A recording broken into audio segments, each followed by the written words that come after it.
Y entonces llegamos a inicios del siglo XIX, es decir, al año 1800, con varias cosas, con una muy reciente Revolución Francesa, con una muy reciente independencia de los Estados Unidos, con las ideas liberales que nos llegaron a través del comercio internacional, con un interés económico efectivamente por la exportación directa y además por la pérdida de fuerza española producto de la invasión de las fuerzas napoleónicas.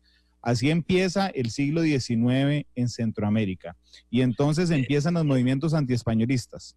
Y en Europa el impacto de la Revolución Francesa es tremendo, porque si así empieza en América, en Europa se producen las revoluciones de 1820, donde está el famoso escritor aquel Lord Byron, que muere además luchando por desarrollar el republicanismo y eso. Están las revoluciones de 1830 y todavía las revoluciones de 1848 que imponen, que están ahí bajo el Napoleón III, ¿verdad? En ese periodo, pero es un proceso revolucionario extraordinario, tratando de establecer regímenes republicanos en todo el continente. Ya para nosotros no, porque ya estábamos en ese proceso, ¿verdad? Pero digamos, Pablo Alvarado, el tico que está en Guatemala, él está, si me permite la palabra, carboneado, influenciado por las ideas liberales, por los intereses costarricenses, porque hay muchos costarricenses entonces que en ese momento están apoyando la independencia, porque es por la ocupación española y por los procesos independentistas del sur también. Es decir, hay un momento donde Pablo Alvarado dice, todos los astros están alineados para que nos independicemos nosotros, don Vladimir. Tuvo la visión, Pablo, efectivamente, y quizás el conocimiento también por la prensa guatemalteca de la situación que había. Y entonces es cuando él, digamos, pronuncia y escribe sus primeros panfletos alusivos al antiespañolismo y la independencia, por supuesto, y se convierte en lo que él mismo dijo que él era el primer grito de independencia de la región, ¿verdad? Antes que el de México, antes que el de 1810, que es el que fundamenta, digamos, la celebración de la independencia de México en 16 de septiembre, que no es la independencia, porque esa se logra hasta después, pero ya era el detonante, digamos, del proceso independentista de México. Pablo Alvarado, en ese sentido, era un hombre culto, un muchacho culto, estudioso, tan culto que es uno de los redactores de la Constitución de 1821, quizás el más importante. Y él, obviamente, en esa Constitución evidencia que tenía conocimiento de los grandes teóricos, de John Locke, Hobbes, Rousseau, Bodino, todos ellos. Y, por supuesto, conocía lo que estaba pasando en América del Sur. Tanto así que también nuestro otro prócer, Gregorio José Ramírez, que era navegante, que le tocaba hacer viajes por mar a Sudamérica, tuvo contacto con los procesos revolucionarios de Sudamérica y en alguna medida tuvo un contacto más estrecho que solo llegar a puerto y saber lo que estaba pasando, sino que se vinculó a procesos de esa naturaleza y traía las ideas para acá.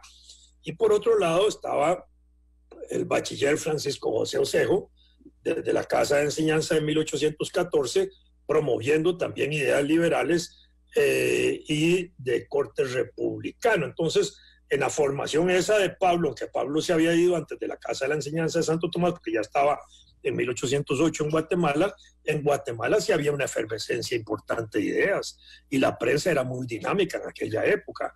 Y en los días de la independencia, pues hay periódicos ya atizando, digamos, moviendo a la conciencia de los guatemaltecos, y el norte de Guatemala, Chiapas, Oconusco, Ciudad Real y toda esa parte estaba agitada por el proceso de independencia de México, y esos lugares que eran parte de la capitanía en la parte norte de Guatemala declaran la independencia antes que el 15 de septiembre. Entonces, cuando llegan las noticias de eso a Guatemala, 13, 14 de septiembre, se agita la capital guatemalteca, juegan un papel extraordinario las mujeres de esa época, entre ellos Dolores Bedoya, que era la esposa de uno de los principales de Guatemala, y se agita y se provoca una presión enorme ante una, digamos, alcaldía o cuerpo político que tenía sus dudas y sus debilidades, pero que finalmente el 15 de septiembre se alinean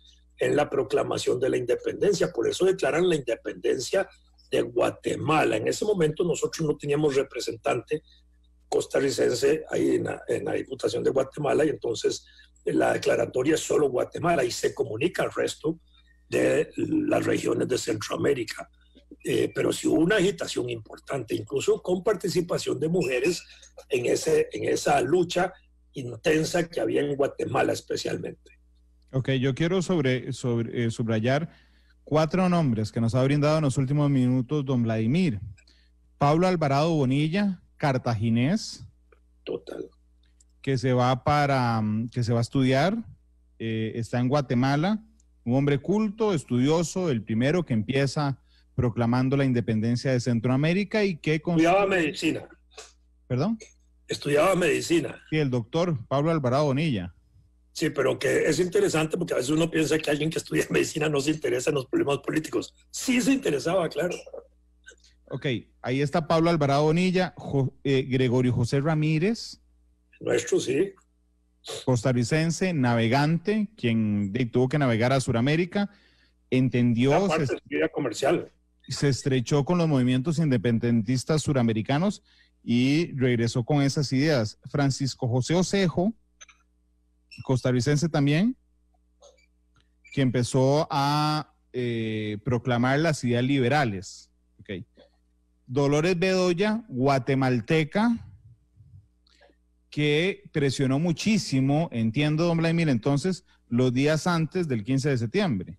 Movilizó ciudadanos, movilizó mujeres, desfilaba, es así por las tardes y entrada la tarde-noche, es así desfilaban con faroles y antorchas y todo, porque ahí se reunían tarde. Eso era muy importante.